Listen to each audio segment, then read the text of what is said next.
kulankani ballaaran oo ay maanta isugu yimaadeen ururka dawladaha hoose dalku ay ku mideysan yihiin waxaana ka soo qayb galay badi maayirada degmooyinka dalka agaasimayaasha guud ee wasaaradaha qaarkood iyo waliba hay'adaha inta badan la shaqaynta leh ururka dawladaha hoose dalka Somaliland. Kulankani ayaa saaka ka furmay hoolka weyn ee Hotel Rays ee magaalada Boorama waxaana uu noqonayaa kulankii 15aad ee yeeshaan ururka dawladaha hoose dalku ay ku mideysan yihiin. Shirkani maanta uu furmay ururka dawladaha hoose Somaliland ayaa waxa uu soconayaa 2 maalmood waxaana la sheegay in lagu lafagurayo isla markaana looga wada hadlayo mashruuca maamul daadajinta ee inta badan lagu horumariyo magaalooyinka dalka ee loo yaqaan GPLG. waxaana ugu horeynba kulankani iba furay maayirka degmada Boorama Salebaan Xasan Xadi oo isagu marti gelinaya shirka dawladaha hoose ee Somaliland. waxaan soo dhaweynayaa mas'uuliyiinta dhammaan ee ka timi degmooyinka kala duwan ee meeyarada iyo agaasimayaasha maanta halkan 2 maalmood aan u wada joogi doono hawshan inaan ku gorfayno. maanta hadalkaygu waa soo dhaweynuun oon idinku soo dhaweyno magaalada Boorama ee barwaaqada ahayd inaad ku soo dhawaataan. intaasi kadib waxa iyaguna hadalka iska daba qaatay maayirka degmada Gabiley Maxamed Aamin Cumar iyo maayir ku-xigeenka caasimadda Hargeysa Cabdicasiis Maxamuud Xaashi Cagaweyne iyo mas'uuliyiin kale waxayna dhamaantood isdul taageen muhiimadda uu leeyahay mashruuca GPLG. ka degmooyin ahaan waxaanu ka mid nahay degmada Gabiley degmooyinka maamul daadajinta caafimaadka muddadii u dambeeyay ku soo biiray waxbarashada iyo caafimaadka.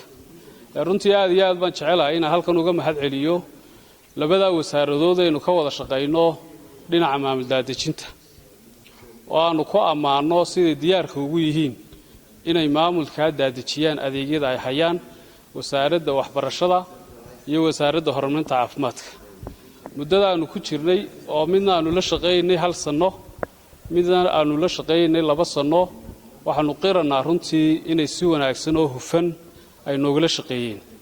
annagu ka dawlad hoose Hargeysa ahaan waxa aanu qabanay iyo waxaanu qaban doono xafiiskan GPLG-gu hawlo fara badan buu nala qabtaa. waxa aanu sanadkii hore la wareegnay 3 bilood oo quran aan ku lahayn bishii October waxbarashada maamul daadajinta 45 iskuul. waxa aanu 45 ka iskuul wax ka qabanay 17 iskuul. waxa aanu ku sameynay oo dheeraada qalabayn 17 ka iskuul dibudis iyo dhirayn. waxa inta noo dheeraa waxa aanu sameynay oo aanu la wareegnay sanadkan gudihiisa oo aanu la galay MOU sidoo agaasimaha guud ee caafimaadku sheegay wasaaradda caafimaadka.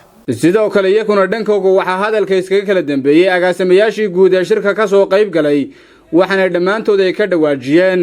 anagu waxbarasho ahaan kulankan wuxuu ku soo beegmayay iyadoo miisaaniyadii qaranka la qorayo si horena aan u balan qaadnay waxa noo suurta gashay markaa imika in miisaaniyadii GPLG ee wasaaradda waxbarashada sanadkan aan laba laabno 100% baan kordhinay.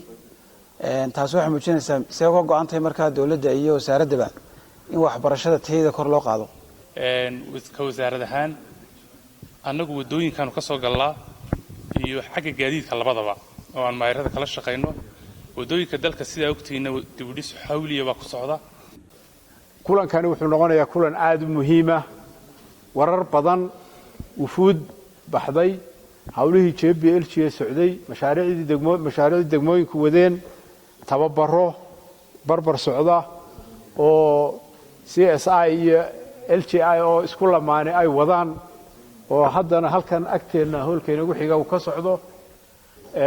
degmooyinka hawlihii maamul daadajinta waxbarashada iyo caafimaadka iyo biyihiina waa taa hadda la inoo sheegay. waa Imraan Xuseen Aadan wararka muuqbaaya telefishanka caalamiga Star TV Boorama.